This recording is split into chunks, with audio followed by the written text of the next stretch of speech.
Hey guys, tonight on California Haunts Radio, I'm going to be reading from The History and Haunting of Lizzie Borden by Rebecca F. Pittman. I'll be right back.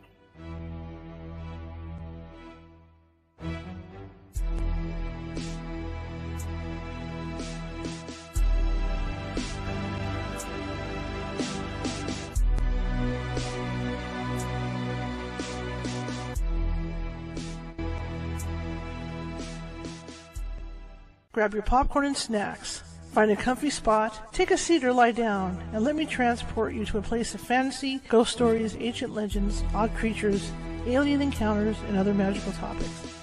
You may even decide to join the conversation. From faraway lands to your own backyard, with a small dash of pixie dust. Turn out the lights and open your minds. The journey is about to begin. Good evening, everybody. Okay, give me a second here. Gotta hit myself. Good evening, everybody. Welcome to California Haunts Radio. My name is Charlotte. I'm going to be your host for the next hour. I'm also the owner of the California Haunts Paranormal Investigation Team. We're 45 strong up and down the state of California, which means if you think you have a paranormal problem, we can help. It might take us a couple days to get to you.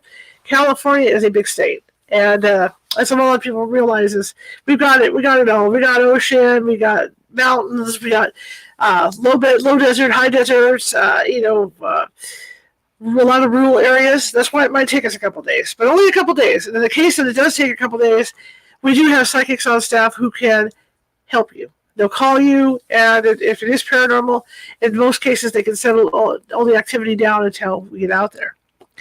Welcome, and tonight's kind of a different night. We had a last-minute guest cancellation, so instead of trying to book somebody this late in the week, especially around Thanksgiving because everybody's busy, I decided to add an extra reading day onto the Lizzie Borden book because I was going to switch Sunday completely over to the holiday book, but might as well do this. I wasn't even I thought about doing a pre-recorded show today too, but I decided against that too.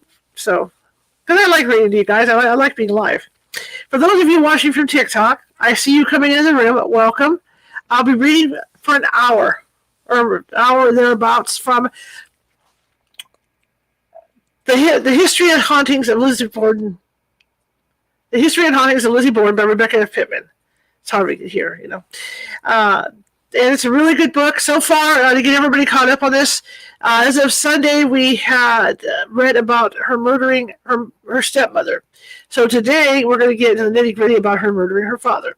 That being said, the book is graphic. Rebecca F. Pittman does go into a lot of detail in this book, whether it's trials or other stuff. So I want to warn you guys ahead of time, this channel is PG-13, bordering on R. So if you feel uncomfortable by what I'm reading, don't turn me in, to block me or have me banned, because that's not cool. I'm just reading from a book, okay? But there's other places you could go. A lot going on at Disneyland. You can check that out. Other political discussions. It's TikTok, right? So you can go wherever you need to go. That goes for Facebook and YouTube as well. I'm broadcasting tonight live on TikTok, Facebook, YouTube, Twitch, and Instagram. So I'm going out everywhere tonight. So I just want to let you guys know. Also, I have old eyes, so I cannot see the little tiny writing. If you guys are sending me messages, I cannot read your messages. I do see you there, however. There is a live goal set up. Nobody's required to give me gifts or anything like that. But if you like what you hear, if you can help me out, that'd be great. I'm just trying to make enough cash to keep my show on the air. Okay, we've been on the air 4 hours, 4 years. It's one of those days, and I want to keep it that way. So, and I can only do that if I get support from my listeners. All right, and if you're at home and you're cooking and you're doing whatever for Thanksgiving, please be sure to put us on, turn the show on in your kitchen where you're cooking so you can listen tonight, and maybe share me. If there's anybody else in the house that you think might be interested in hearing this story, be sure to hit that share button, because I really like, a lot more people listening to me. I really appreciate it. Also, if you haven't done so already on YouTube, hit that subscribe button, because we're looking for 1,000 subscribers by the beginning of January, rather. And Facebook, if you haven't done so already, be sure to hit that follow button on Facebook, because, like I said, I'm always looking for followers. I really appreciate it. And if you can find it in your heart, you like what you hear, and this goes for TikTok as well, show me some love. Show me some hearts, some happy faces. smiley faces, thumbs up and all that good stuff. Because, I want to know what you guys like, and if you appreciate me doing this, that'd be great. Also, I'm looking for a goal this evening of 4,000 likes on TikTok. So if you could double tap that screen, please help me out to get as close as I can to that 4,000 likes on TikTok. And, with TikTok, I'm always expanding, and we're going to be doing a lot of different things on TikTok coming up here. So just to let you know, it's just not going to be reading a silly book, okay? It'll be other stuff as well. Okay, that being said, YouTube, do the same thing. Comments, likes, all that good stuff. Puts us up higher on the FYP and spreads us out more. Okay, so without further ado, let me turn this here real quick. And let me get my tablet, and I'm going to read to you from The History and Haunting of Lizzie Borden. So again, when we left off last week, on Sunday, Lizzie had just murdered her mother-in-law, her stepmother? I say mother-in-law, but stepmother.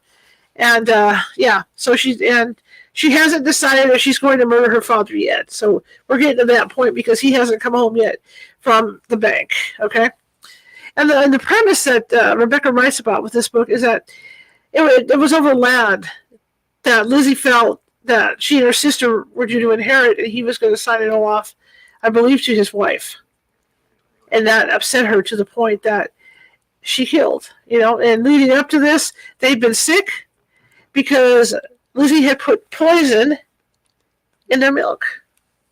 So leading up to this, the first few days, leading up to the death, they had poison, and they were throwing up all over the place and stuff. So let me pull this up. Again, welcome everybody. I'm really excited to see you all on TikTok and everywhere else. I really appreciate it. I know it's for a lot of people it's the night before Thanksgiving, and for the people that it's not the night before Thanksgiving, I appreciate you being here. But again, if you do find something offensive of what I'm talking about, if you do find something offensive, please feel free to move on. Do not turn me into the Facebook, YouTube, or whatever police, even TikTok police. It's not fair. Okay, because I'm just reading a book. All right. Okay, this is where I left off. Here we go. Okay, so again, she hasn't killed her father yet, so we are building up to that. So this is where we start. She would need to get rid of the hatchet. It must look like the murderer lost it during his escape. The hatchet could not be traced back to her. It was new and had been purchased from a man with no ties to her.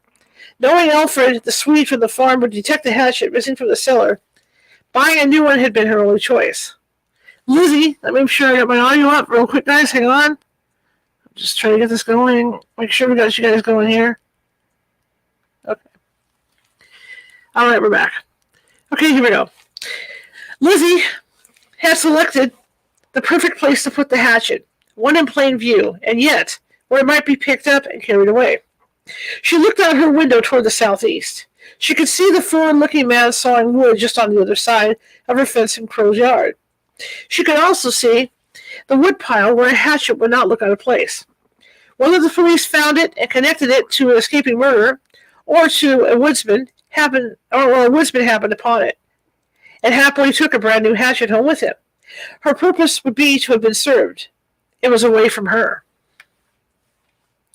She glanced down at the side of the yard. Bridget had moved to the other side of the house.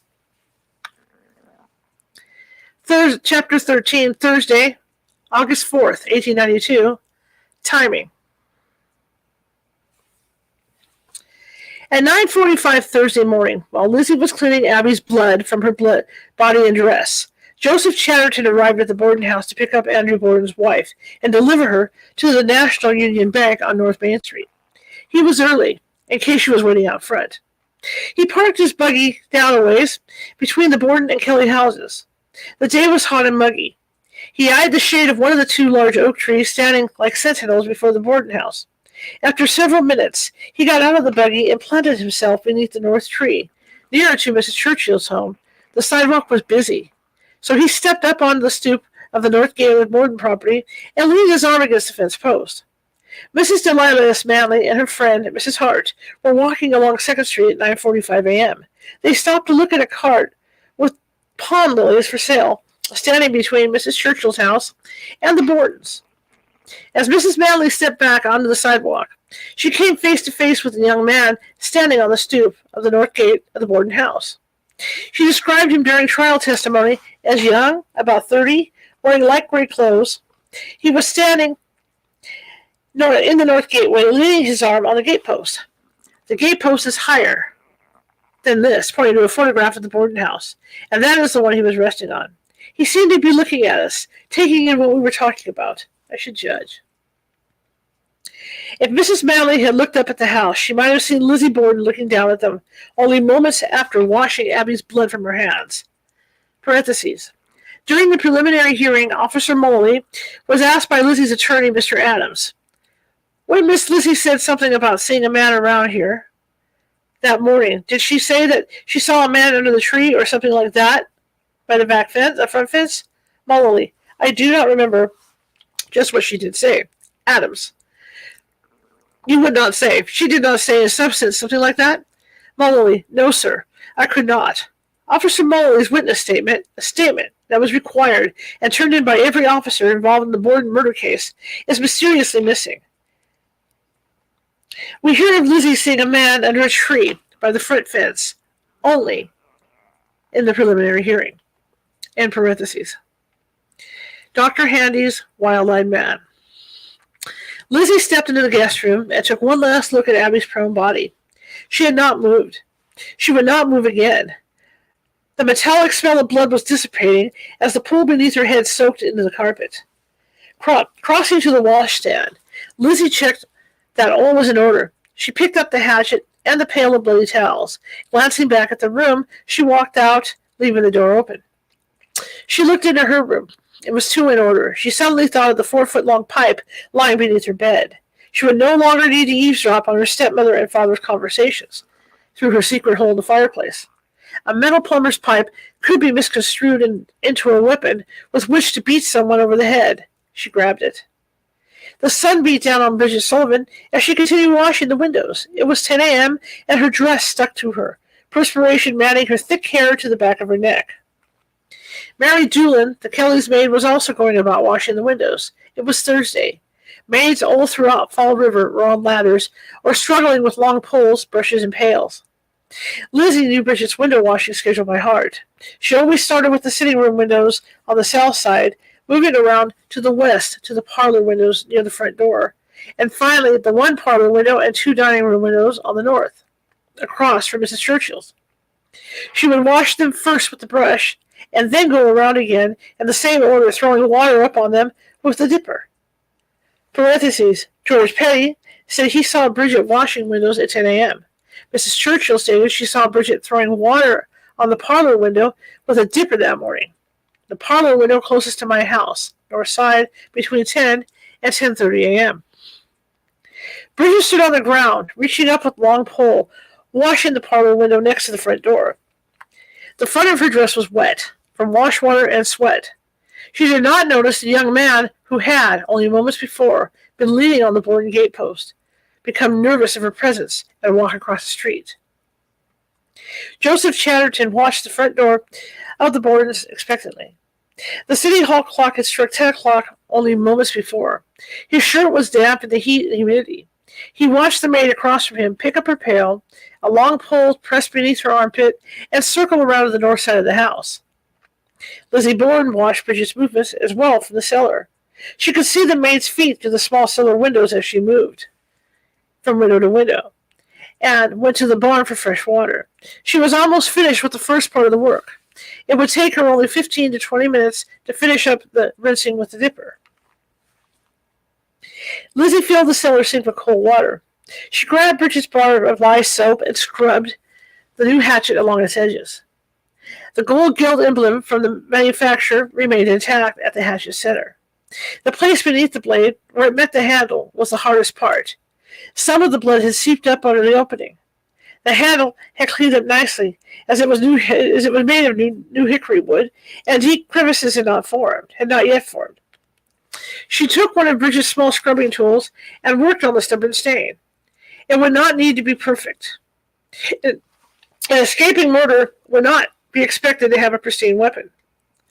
Outside the Borden house, as Bridget came back around to the Kelly house side of the building to begin rinsing the windows, Dr. Benjamin Handy was passing up 2nd Street, taking particular notice of the Borden house. His daughter, Louise, may have told him of a strange letter Elizabeth Johnson had received from Lizzie in the morning mail. Elizabeth Johnson was at the Handy cottage at Marion, with the other girls vacationing there. They were expecting Lizzie on Monday morning. But the letter Elizabeth received from her friend was so frightening, she showed it to the other girls. Strange tales of poisonings, enemies, and a man running about the Borden house in the shadows. Louise may have asked her father to drive by the Bordens to see if he saw anything out of the ordinary. Any strange men running about the house. The letter also mentioned a hatchet. Dr. Handy was questioned extensively by Attorney Knowlton about what he saw on 2nd Street that morning. Knowlton: were you in the vicinity of the house during the forenoon at any time? Handy: I passed it twice, once in the morning about 9, and returning about somewhere between 20 minutes past 10 and 20 minutes of 11.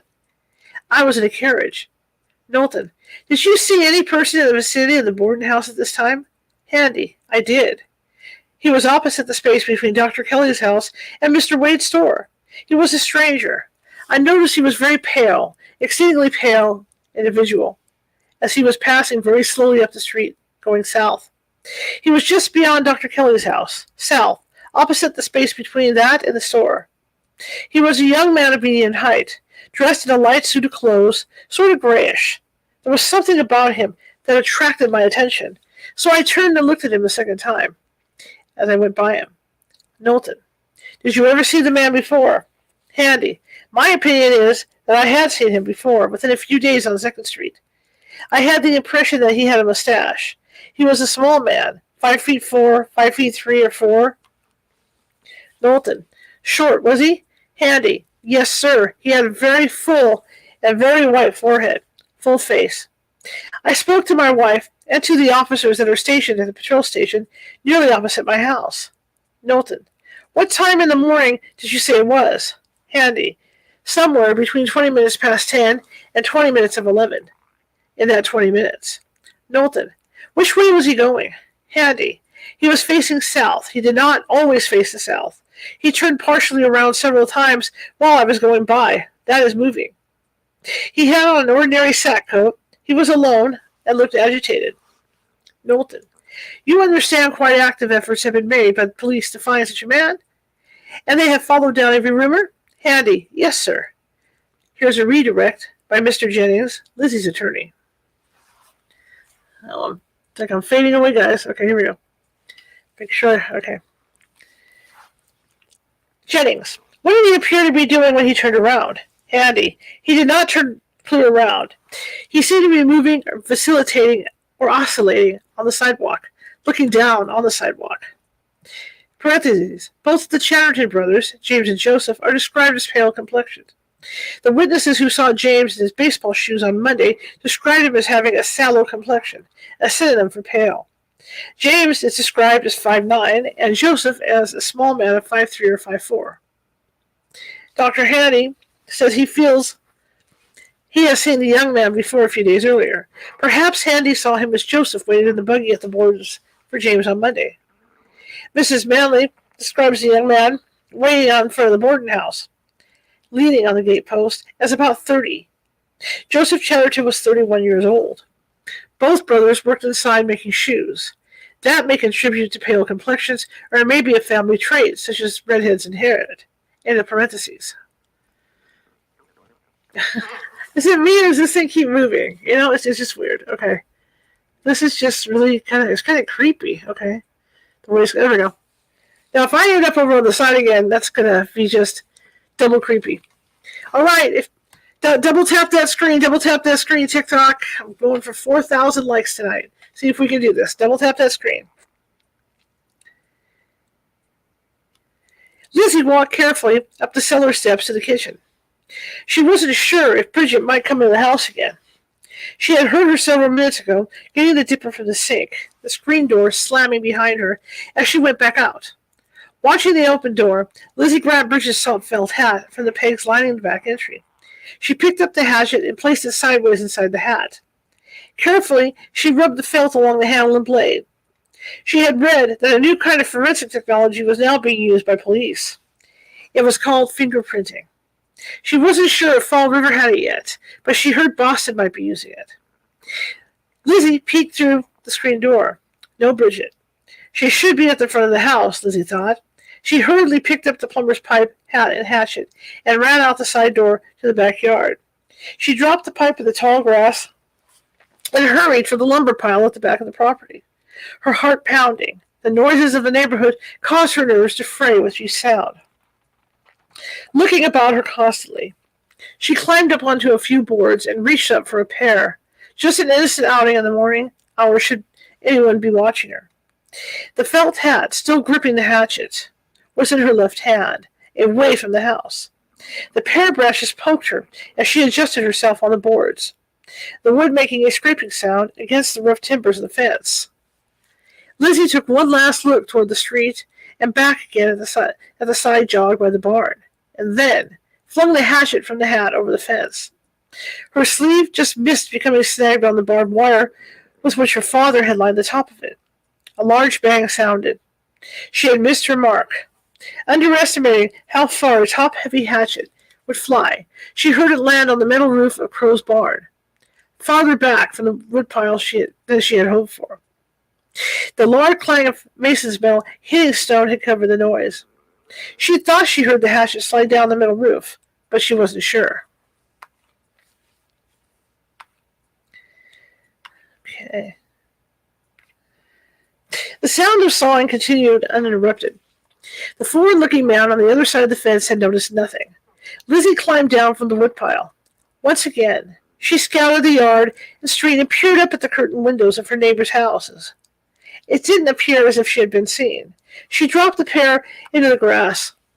A young Russian immigrant, Hyman Lubinsky, was driving his ice cream cart north on 2nd Street, coming from Charlie Gardner's stable on 2nd Street in Rodman. He saw the pretty Irish maid up ahead, closing the tall shutters to the windows near the front door. She looked as though she was in a hurry. He had sold ice cream to her in the past couple of weeks. Perhaps he would come back after he picked up his merchandise. Lubinsky was asked about what he saw that day. His original report to the police was that he passed the Borden house at 10:30 that morning. His timeline had changed by the Superior Court trial. 1 year later, the rest of his story had not. Mr. Jennings, Lizzie's attorney. When you got to the Borden house, did you see anyone on the premises? Lubinsky. Yes, sir. I saw a lady come out of the way from the barn right to the stairs back of the house, the north side stairs, from the back of the house. She walked slow. Jennings. Can you tell how she was dressed? Lubinsky. She had on a dark-colored dress. Jennings. Did she have anything on her head? Lubinsky. No, sir. Jennings. She was going towards the steps. Did you see her go into the house? Lubinsky. I don't know. I couldn't tell this. Jennings. Had you ever seen the servant who worked in that house? Lubinsky. Yes, sir. Jennings. Had you ever delivered ice cream to her? Lubinsky. Whoa, hang on a second. It just jumped on me. Okay. Okay, here we go. Lubinsky. Hang on a second. What just jumped on me here? Yeah. Okay, have you ever delivered ice cream to her? Yes, sir. 2 or 3 weeks before the murder. Jennings. Was the woman you saw the servant? Lubinsky. I saw the servant and the woman, too. Was the woman you saw the day of the murder the same woman as the servant? Lubinsky. No, sir. Jennings. Are you sure about that? Lubinsky. I'm sure about that. Quickly, fearing Bridget would head to the barn any moment, Lizzie grabbed the pipe from the grass and ran to the open barn door. She lobbed the plumbing pipe at the box near the door, where other metal pieces were kept.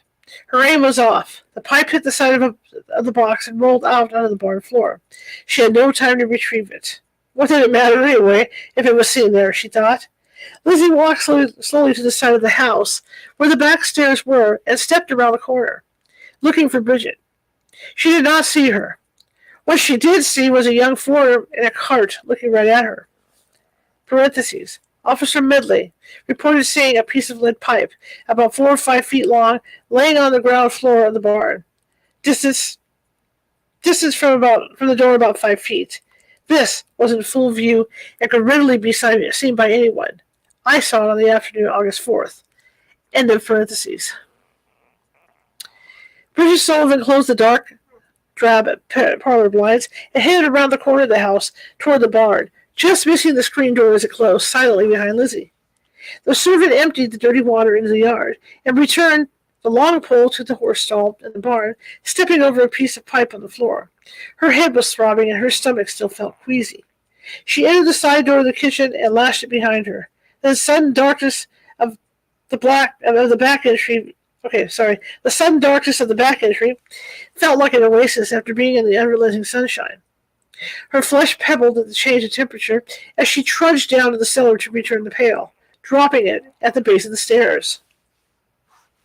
Bridget walked back up the cellar stairs and placed the brush back in the closet by the stove.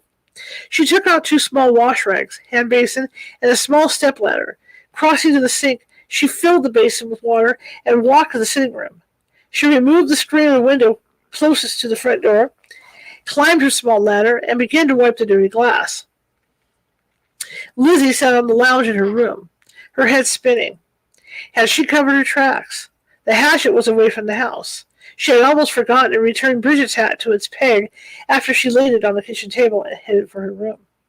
Only after she was halfway up the front stairs did she remember she had left it there. She placed it back on the peg, making sure its shape was the same as when she borrowed it. Wearing 2 dresses was taking a toll on her, but she could hear Bridget raising and lowering the window in the sitting room. She would be finished in about 15 minutes. She had only the 2 sitting room windows to do, and 2 in the dining room. She was not in charge of the parlor and only rarely cleaned the kitchen windows, as they did not show for company. She could handle wearing the double layer of clothing for a little while longer. She only hoped the girl hurried with her work before her father returned. Looking at her reflection in the dressing table mirror, Lizzie smoothed her hair. She backed up and twirled slowly around. You could not see the hemline of the Bedford cord she wore beneath the calico. She leaned close to the mirror, checking for any blood she may have missed. Her large cat-like eyes looked suddenly foreign to her. There was a dullness to them, as if the light had gone out. They looked puffy from lack of sleep. Straightening, she double-checked that the hooks on the front of her blouse waist were holding firm against the extra bulk. Her hands looked clean. She breathed a little easier. Remembering the hatchet, she stepped to the window closest to the backyard and peered out. While she could see the top of the woodpile and the man sawing wood, the pear trees blocked her view of the roof of Crow's barn. She wanted desperately to see where the hatchet had landed, but she didn't dare go and look. Picking up her purse, Lizzie stepped into the guest room, unable to stop herself from taking one more look at her handiwork. Standing at the bottom of the bed, she looked down at the rotund woman she had grown to hate. It was all so surreal. She had to keep reminding herself that Abby Borden was dead. In a few more minutes, she and Bridget would be headed downtown, checking sales and running errands, something the 2 of them had never done before. In only a few more minutes, she would be in the clear. Just then, someone began rattling the front doorknob. Bridget, not expecting Mr. Borden yet, walked into the parlor and peeked through the crack of the parlor blind at the front door stoop. To the left, it was Mr. Borden, home early. He was fumbling with the lock. Bridget hurried to the front door to let him in. Lizzie heard the commotion and stepped onto the landing to listen. There was a rattling at the front door as if someone was trying to get in. Her breath caught.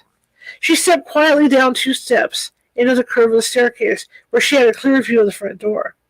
She saw Bridget's back, turning the spring lock. The maid turned to head back to the sitting room, only to hear the door rattle again.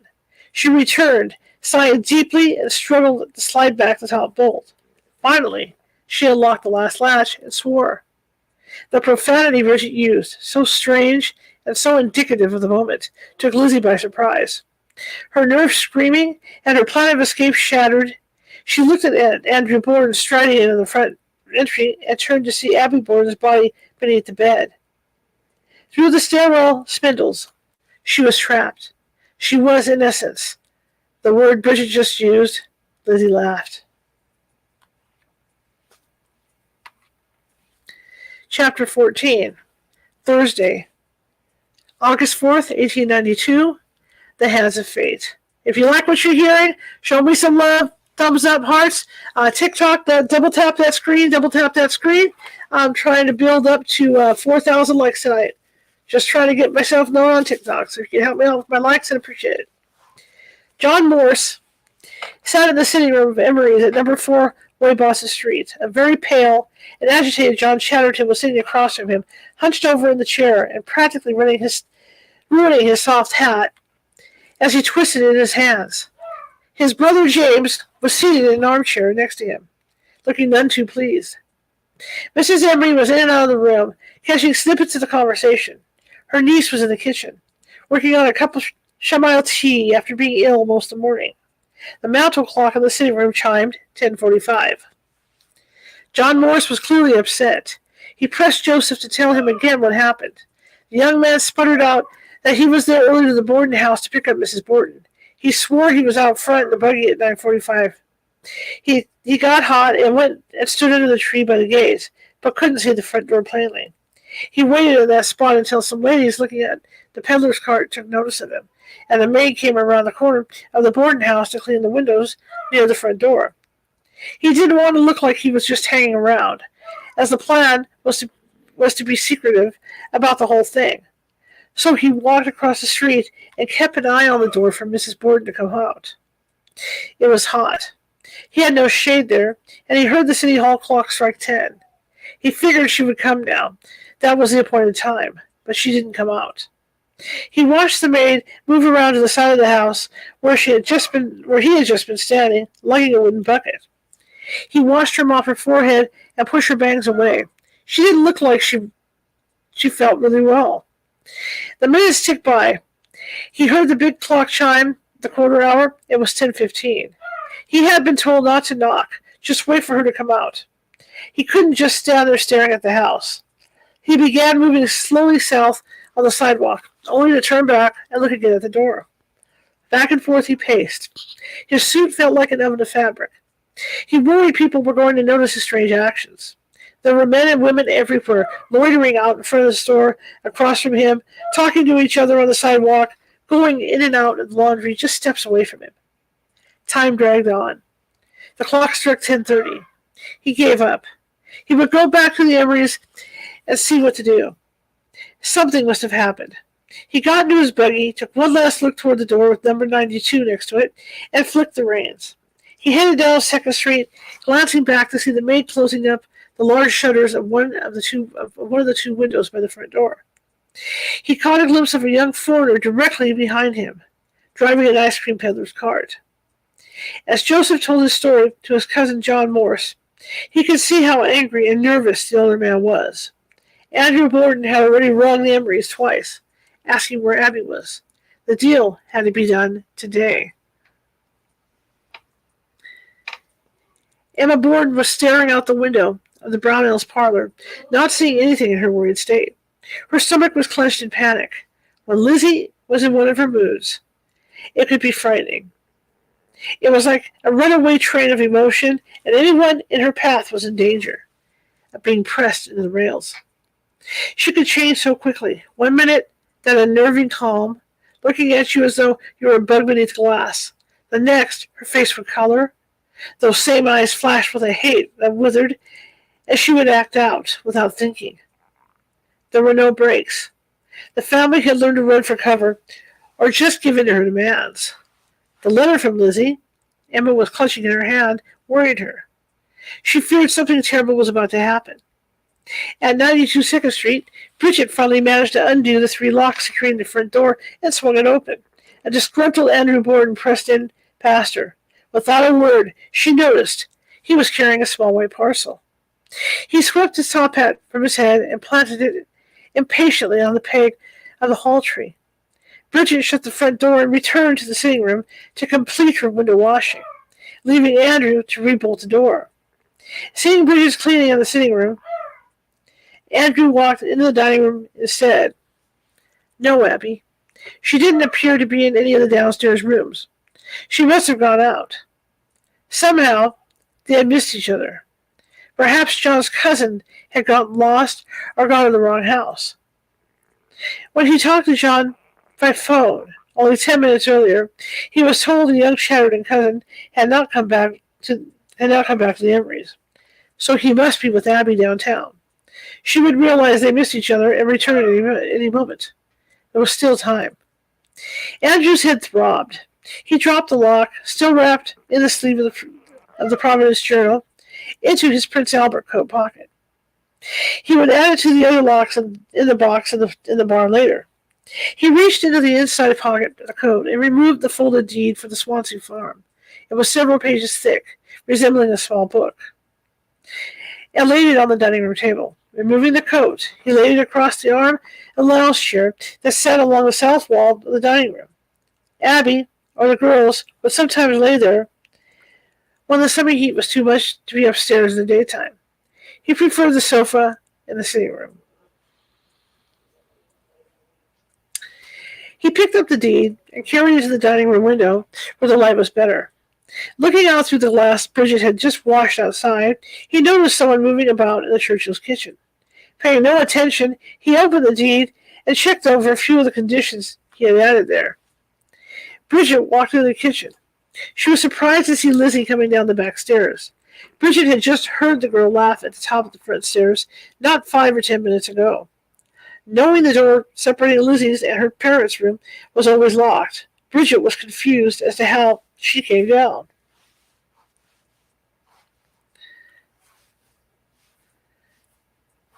As Lizzie came tiptoeing quickly down the back stairs, she looked a little startled to find the maid in the kitchen, having assumed Bridget was in the sitting room. She hesitated for a split second near the back door. Bridget paused only a moment. Scenarios running through her mind of how Lizzie accomplished this feat of prestidigitation, but then continued on to the sitting room, anxious to be finished with her work. She climbed the small stepladder and ran the wet cloth over the top window pane. She thought she heard the sound of a small clink behind her, and turned to see Lizzie near the sitting room mantel. Keeping her face and mask, the girl walked through the room, ignoring Bridget, and turned right into the dining room. Andrew was seated in his chair at the dining room table. He quickly put away the deed and stood up as Lizzie entered the room. Bridget heard Lizzie's voice, speaking low and very slowly. "Is there any mail for me?" Bridget heard Lizzie ask her father. Mr. Borden answered, but his voice was too low for Bridget to hear his reply. She next heard Lizzie tell him that Abby had a note from a sick friend and had gone out. There was no reply from Andrew. Bridget climbed down from the stepladder and began washing the bottom half of the window, which was behind the rocking chair. She saw Andrew come from the dining room into the kitchen and from the kitchen into the sitting room, picking up the key from the mantel to his bedroom. This was the first chance Bridget got a good look at him. His complexion was pasty, and his usual erect stature had given way to unseen weight. He looked sickly, tired, and stressed. Andrew walked through the kitchen, heading for the back stairs. Bridget finished the window and adjusted the two screens, pulling the chairs back into place where she had moved them to accommodate her ladder. She took the basin into the dining room and set it on the table. Lizzie was nowhere to be seen. Just as Bridget picked up her ladder from the sitting room and headed into the dining room, Andrew came back downstairs. He looked fidgety and distracted. As she placed her ladder before the window on the northwest side of the room, she looked back to the open dining room door and saw Andrew open the window in the sitting room, nearest the front hall, and sit down in the armchair there. He once again had a small book or papers in his hands and was looking it over. Bridget went for clean water in the kitchen. As she was coming back to the dining room, she passed the open cellar door. It sounded like someone was down there rummaging around.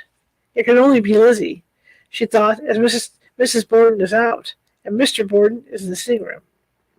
What can that girl be doing? Bridget moved her ladder to the last window in the dining room. She could no longer see Mr. Borden due to the wall behind her. Lizzie suddenly came in from the sitting room and walked to the dining room, opened the door to the kitchen, went through, and shut it. There was no sound coming from the sitting room. She had heard no conversation pass between Lizzie and her father as the girl came through a few seconds before. The kitchen door opened, and Lizzie entered the dining room, carrying a small ironing board and some handkerchiefs. She went back to the kitchen and returned with a flat iron. Bridget hadn't heard her add fuel to the small coal fire in the stove. She glanced over and saw a roll of sprinkled handkerchiefs on the dining room table. Lizzie began to iron. There was still no sound from the sitting room.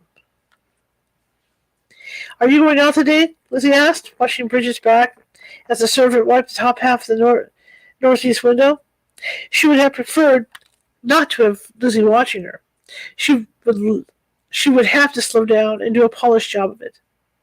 "I might and I might not," Bridget answered in her thick brogue. "I'm not feeling well." "Well," Lizzie said, "be sure and lock the door if you do." Ignoring Bridget's illness, "I may go up, and Mrs. Borden is out on a sick call." "Oh, who is sick, Miss Lizzie?" Bridget asked. "I don't know. A boy came to the door with a note. It must be in town." Bridget finished her lower window and placed a hand on her back. Lizzie had been ironing for 8 or 9 minutes. 3 or 4 handkerchiefs were still rolled in a ball. The maid took her stepladder and basin and walked to the kitchen. She replaced the ladder into the closet near the stove and crossed to the sink, where she emptied the basin. She turned to the stove and hung a cloth behind the pipe to dry. Lizzie followed her into the kitchen. "There's a sale of dress goods at Sargent's today," Lizzie said carefully. "Only 8 cents a yard." "Aye, and I'm going to have one," Bridget said tiredly. Without another word to Lizzie, she headed through the kitchen to the back stairs. She did not see the spasm of anger run along Lizzie's face, only the girl heading back into the dining room. Parentheses. Mr. Adams for the defense asked Bridget at the preliminary hearing about this conversation between herself and Lizzie. Lizzie. Yeah. Bridget. "I got through with my work and was in the kitchen. Then she told me there was a sale of dress goods at Sargent's, 8 cents a yard. I said I would have one. That's all." Adams. "Did not she make a statement about the sale of dress goods at Frank Sargent's, that is the name, 2 or 3 days before that?" Parentheses. A big ad for a sale on dress goods read Monday. In parentheses. Bridget. "No, sir." Adams. "Did she ever tell about any sale of Sargent's before that?" Bridget. "No, sir. Emma had a good many times told me about the bargains." Adams. "Miss Lizzie had not before, so far as you recollect." Bridget. "No, sir. I went upstairs directly after that." End of parentheses. Let me have a quick drink. Okay. Andrew's crying. Let's see. Okay, we don't care about that. Okay. Bridget Sullivan climbed the 2 sets of stairs to the attic. The temperature rose with each step. As she passed Mr. and Mrs. Borden's room on the second landing, she wondered who the sick friend was Abby was visiting. The only person that ever called on Mrs. Borden was her half-sister, Mrs. Whitehead, who lived 2 streets over. It was also the only place her employer visited. But if Mrs. Whitehead was sick, would she have sent a messenger boy? Wouldn't her mother or another relative get hold of Mrs. Borden? Besides, Lizzie said it was probably someone in town. The bed in Bridget's room looked inviting. Her head was still swimming, but at least her stomach had settled somewhat. She still had at least 30 minutes before she had to stoke the stove fire to heat over the mutton soup for the new meal. She would just finish the front-facing window in the attic storage room that she had started yesterday and wash the window in her room, and she would be finished. The other attic windows were done. After the new meal, she had the rest of the day off. Her mind focused on spending time with her friends downtown. Perhaps they would grab a pint. She crossed to the door in her room and opened the door. An old wooden water tank sat on a shelf. She took a rag and dipped it into the clean water. With a sigh, she headed for the attic storage room. Lizzie stood in the dining room. She heard the soft sputtering sounds coming through the open door, sitting room next door, only steps away from her. Her mind was awash with panic. Bridget didn't take the hints to leave. She couldn't force the maid to go downtown. It would look suspicious later. Even asking Bridget to go on an innocent errand at that time would come back on her. It had to be her idea to go shopping and run a personal errand, but she had not chosen to climb the stairs to her attic room. Instead, okay, did I read that right? But she had chosen to climb the stairs to her attic room instead. Sorry about that. Double tap that screen, double tap that screen. Show me some love, everybody. Come on, need some love. She had mentioned something about fixing her room. Andrew's sputters turned into rattling snore. Lizzie felt nauseous. How could she kill him? She thought of Abby lying dead upstairs, her head sliced to a pulp. Could she do that to her father? It would have to look like the same maniac killed them both. That meant at least a dozen thrashes with the hatchet. The hatchet. She looked down at the weapon in her hand she had found in the cellar, while Bridget was busy with the dining room windows. It was older than the one she had used on Abby. She had thrown the new one away into Crow's yard, not realizing her father would choose this day of all days to come home early. She should have gone out after she killed Abby and not waited for Bridget. But if they found Abby and Bridget was the only one home, the girl would hang. Lizzie couldn't do that to her. Taking deep gulps of air, she laid the hatchet on the dining room table and bent over to untie her low-tie shoes. Slipping her feet from them, she carefully picked up her father's Prince Albert coat lying across the arm of the lounge. Andrew's snoring stopped. Lizzie stood frozen to the spot. Seconds passed, and his rattle resumed, catching at times as his fevered mind drifted in and out of sleep. Quickly, she slipped into the coat, buttoning it to her chin, pulling the lapels upwards.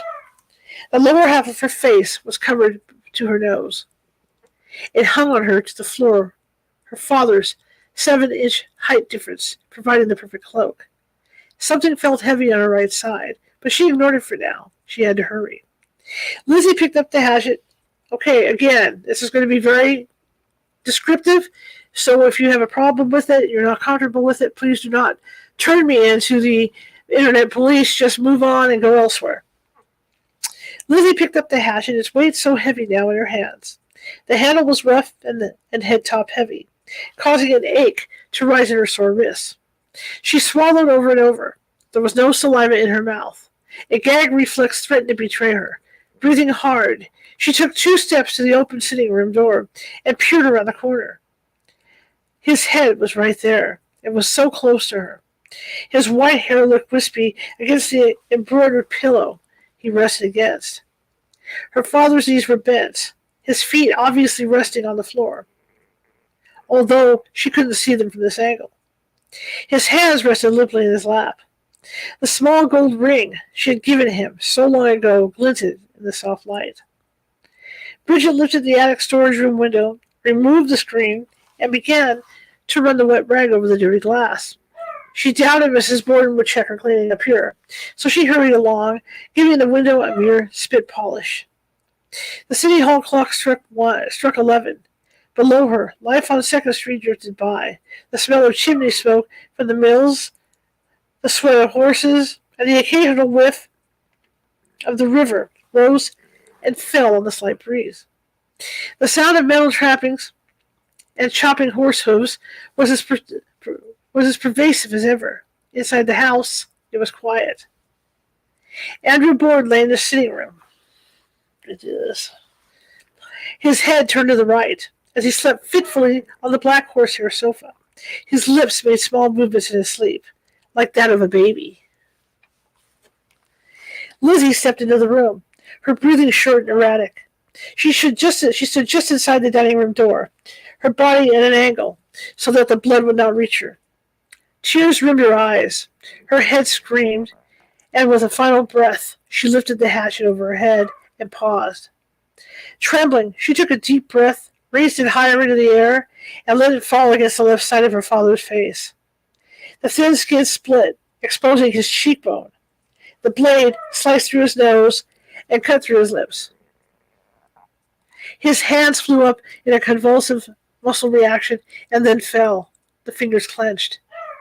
Her breath coming in panic bursts, she lifted it again and brought it down. It cut through his left eyebrow, shattering his eye socket. His eye fell forward onto his cheek, sliced in half. Again, if you're uncomfortable with this, just move on. Do not turn me in the internet, please. Okay, I'm just reading a book. In a frenzy of sweet emotions, Lizzie hit him again and again. Shorter blows that lessened the amount of blood that was forming. One of the first blows hit his artery, and an arc of arterial spray splashed across the wallpaper near his body. As she raised the hatchet on each subsequent blow, the cast-off blood hit the parlor door to her right and slightly behind her. One drop flew up to the ceiling, and several others splashed along the framework of the kitchen door at the base of the couch. She kept striking, her mind a blur of emotion. Bridget, unaware of what was happening 2 floors down,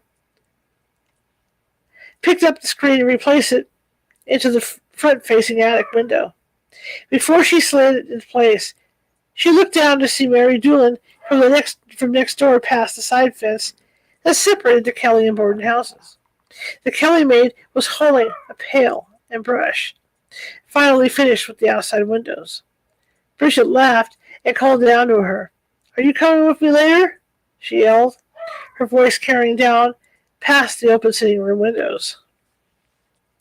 Lizzie stopped. The hatchet raised, ready to strike the mutilated head again.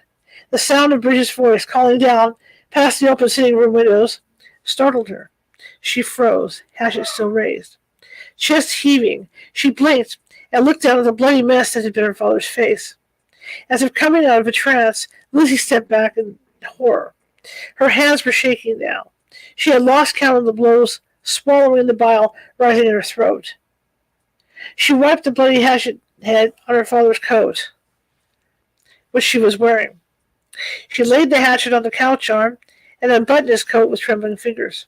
She once again felt the weight pulling the jacket down on the right side, reaching into the pocket.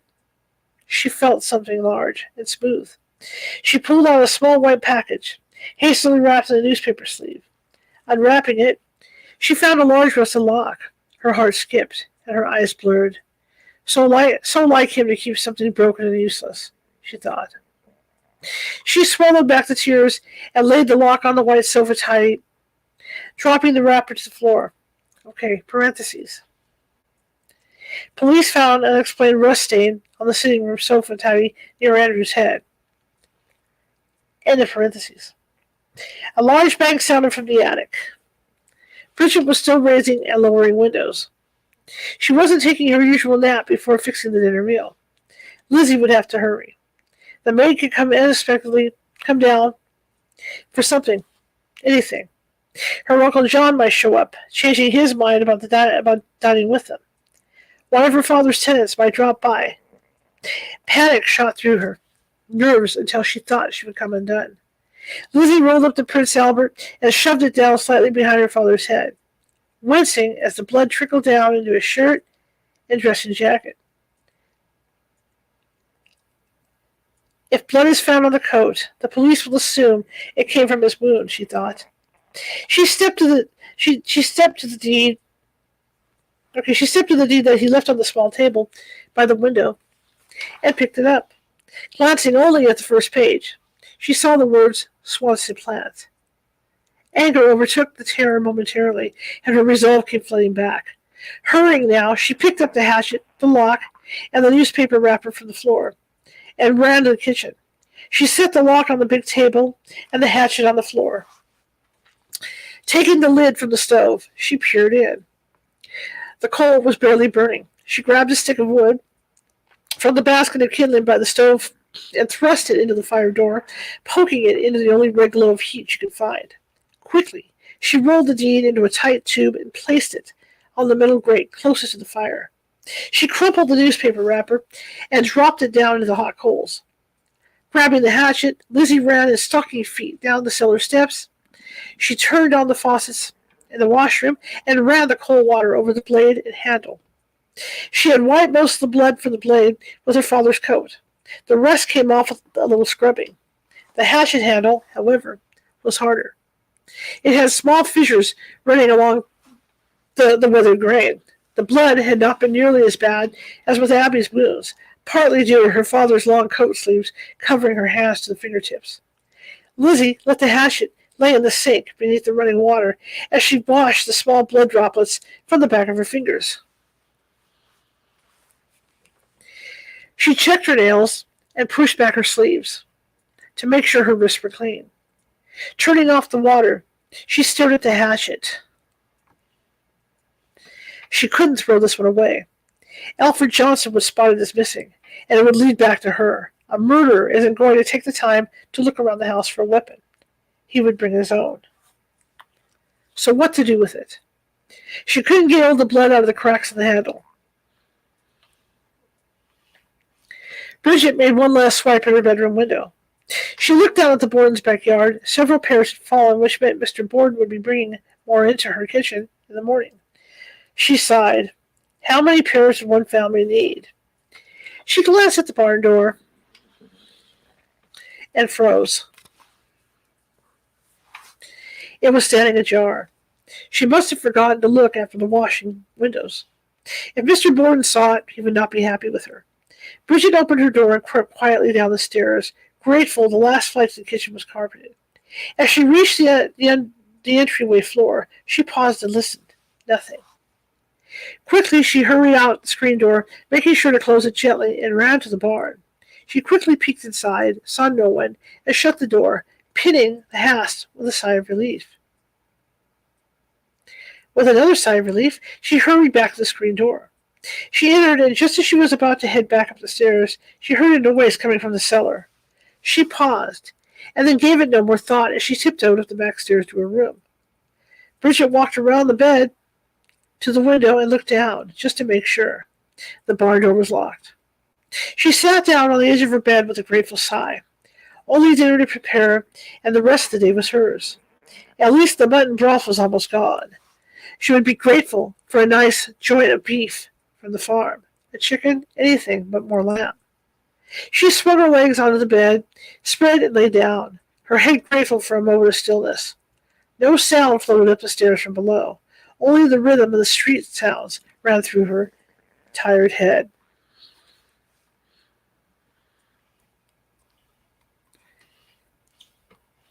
The cellar smelled of earth and brick. Outside, the sound of pounding stone was barely muffled. Lizzie hardly noticed. She had come up with a plan. The old starch box where she had found the hatchet she had just used was filled with dusty tools. If she covered the hatchet in the dust, it would look like no one had used it for a while. She took it out to the back room where the coal was kept.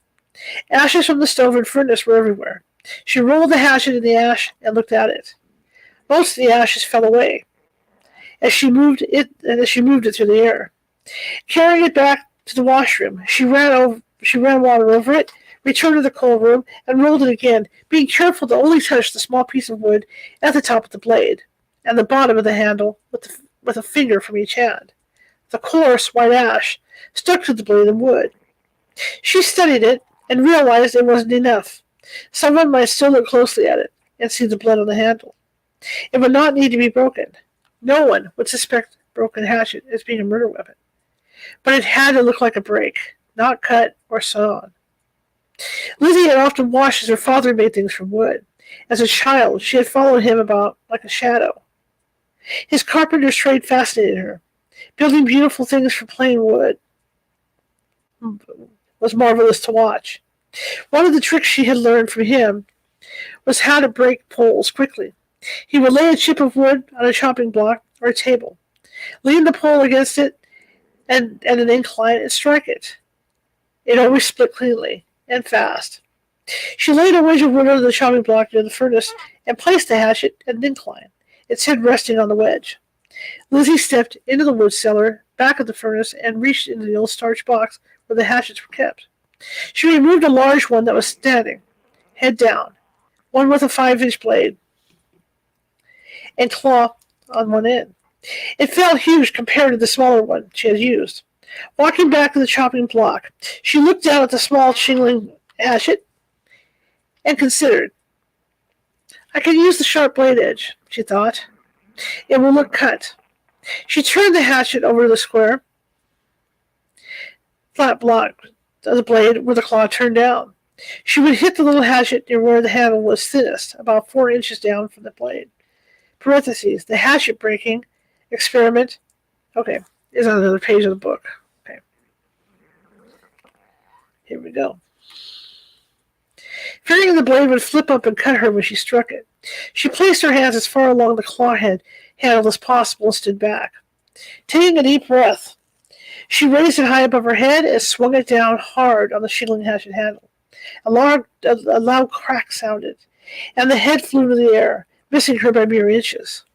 The small chip of wood that had elevated the hatchet fell onto the floor.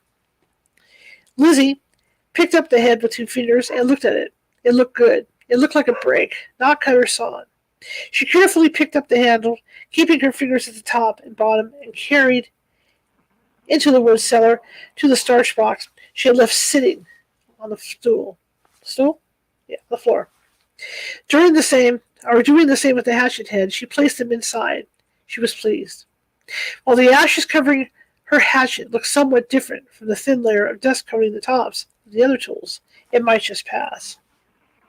She quickly washed the claw-head hatchet to remove some ashes that had been transferred to it, and for extra measure, swiped it down with a cloth to remove any fingerprints.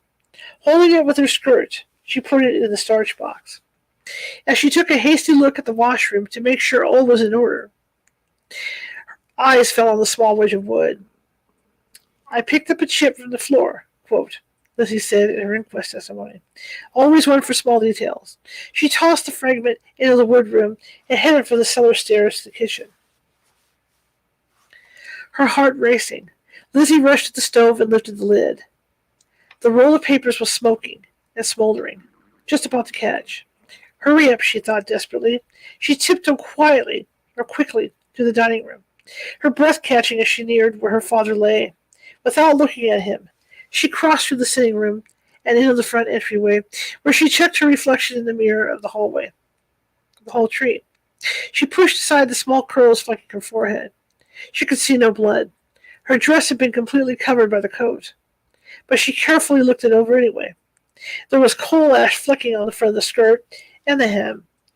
Bridget felt the sweat trickle down her neck. The attic was so closed and stuffy. It was hard to sleep in the heat of the forenoon. Her mind went over her chores. The windows were done now for another week or 2, depending on Abby's wishes. The attic wouldn't need it for another month. Tomorrow was just some light sweeping, and Saturday was some baking. The worst of the week was over, and she had tonight and half a Sunday off. She sighed with relief. Just as she felt herself becoming hazy, a shout from the back stairs jarred her awake. Maggie! Maggie! It was Miss Lizzie, hollering at the top of her lungs. Miss Lizzie really hollered. Something terrible must have happened. Heart pounding, Bridget ran to the top of the attic stairs and called down. What's wrong? Come down quick, Lizzie screamed. Father's dead. Someone's come in and killed him. Okay, we're going to stop there. Chapter 15. Now, just a quick word with this for you guys that are following this. We will not revisit this book until after January 1st. So starting this Sunday when I come back in here to read for the regular day on Sunday, I'm going to be reading from some dark Christmas stories, Christmas and winter and holiday stories. So just be aware of that, and that'll take our reading up until probably the first or second week, Sunday in January. Okay, guys, I want to thank you guys for coming. I know it's Thanksgiving Eve for a lot of you, and I hope you were just as interested in this book as I am, because there's a lot of detail in here that I didn't even know about for Lizzie Borden. So, it is what it is. But anyway, I want to thank you all for coming. Everybody on TikTok, thank you for coming. Quick announcements. Tomorrow, I will not obviously be here live because I will be having Thanksgiving with my family. And so I want to let you know that we are running a best of program, and you can find that at youtube.com/California Haunts Radio. Oh, I'm sorry, youtube.com. I'm tired. youtube.com/@California Haunts Radio. And I'll go ahead and tease it for you tomorrow as well. But it's going to be Ron. My guest is Ron Felber, and we're going to be talking about the Mojave incident, which is one of the scariest UFO abduction incidents I have ever read. So if you guys are into that, come on over tomorrow, 6:30 p.m., and listen to Ron Filber talk about the Mojave incident. Okay, that being said, Friday I will be back live. My guest is Michelle LeBaron, who was an empath, and she will be talking about her experiences investigating the paranormal. So that will be Friday at 6:30 p.m. Pacific. We're back live. All right, guys, with that in mind, TikTok, good night. Have a great rest of your holiday, and I will see you guys live on Friday. Okay, now we're back over here. Again, I did tease it. I'm just looking. Oh, I got a new follower. Anyway, I did tease it. I did the teaser, so remember, tomorrow will not be a live show, but it will be a best of with Ron Filber and the Mojave incident. And then Friday, we will be live, and don't miss that show, 6:30 p.m. Pacific, with Michelle LeBaron. Okay? All right, guys, I will see you, and have a great Thanksgiving, and bye.